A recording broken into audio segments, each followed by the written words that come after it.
Thanks, Can Corla. First of all, I welcome the opportunity in speaking on the bill.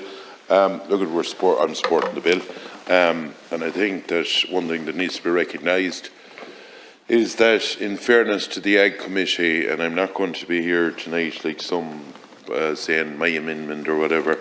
In fairness, everyone in the Ag Committee put in amendments. We discussed it. We worked together, and it's about one good part of being up here, that at least in the committee we're not badgering and going at each other. And in fairness to that committee under Jackie Cahill, it worked very constructive from all sides and none, from all parties and none, in fairness. Everyone puts in an effort into it, and we went through at the private meetings the different points of view from everyone, and it was agreed unanimously that, you know, all the different amendments that we wanted to it. While every amendment mightn't be in it, in fairness, I will say that you've taken a lot of them, which is a good thing. Because, being honest with you, Minister, this is going to be a fair test over the next year or two. For the simple reason, farmers don't know where to go. They have lost faith in the Competition Authority, or the CCCP. Every time you write to them, it's nearly the farmer they're coming back to nearly attack, or they in a cartel. When they be talked about, there was a feeling of the price of cattle or whatever, we're all the one price everywhere, and how come was this?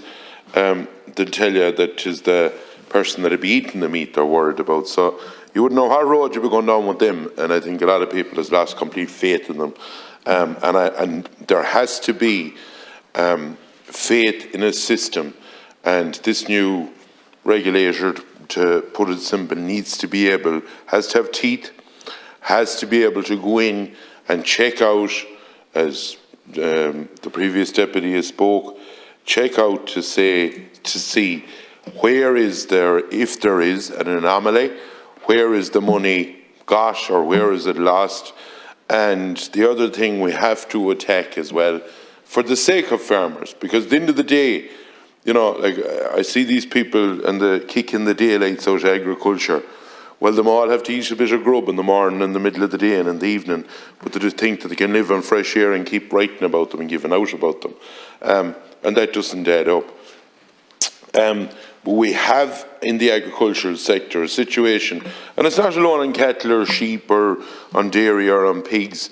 It's, you know, there's horticulture, there's lettuce and onions and everything coming in from different parts of the world.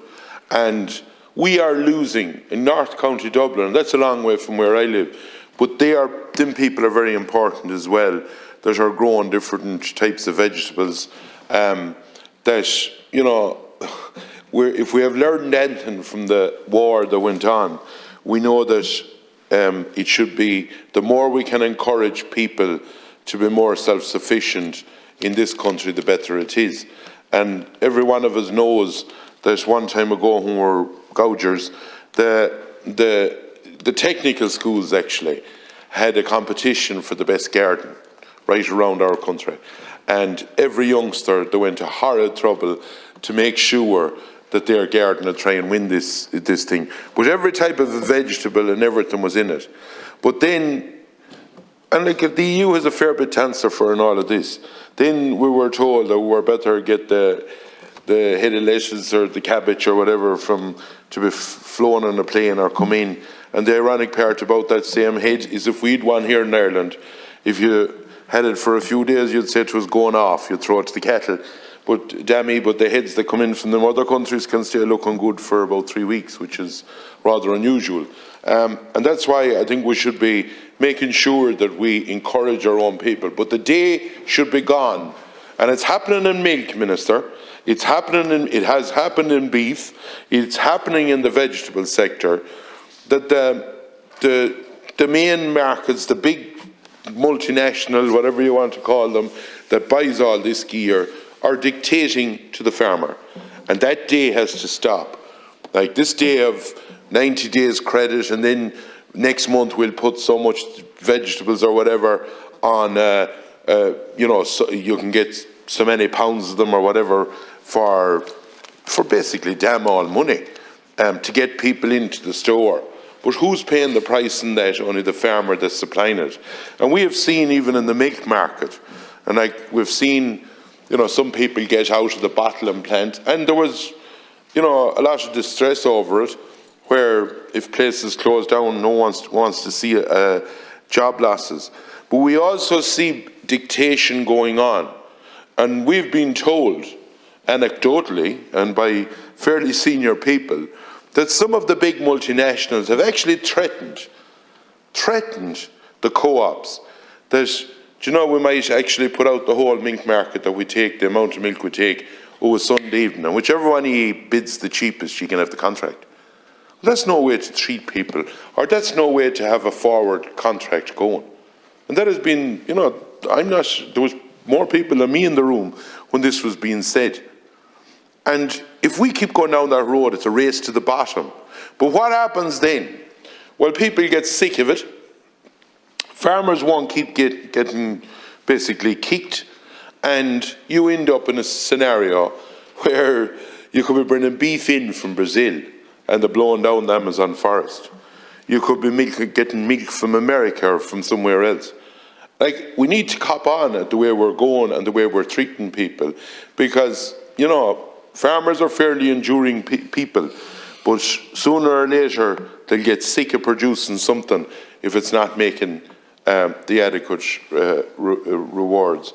I would ask you, and I know that you have a place in the bill in the line of regulation that you can go tighten it up, but the one thing I will say is the regulator needs teeth to be able to, as has been pointed out by previous deputies, to be able to go in with enforcement power, to be able to take, be it computers or whatever they need to do, to see is there something going on.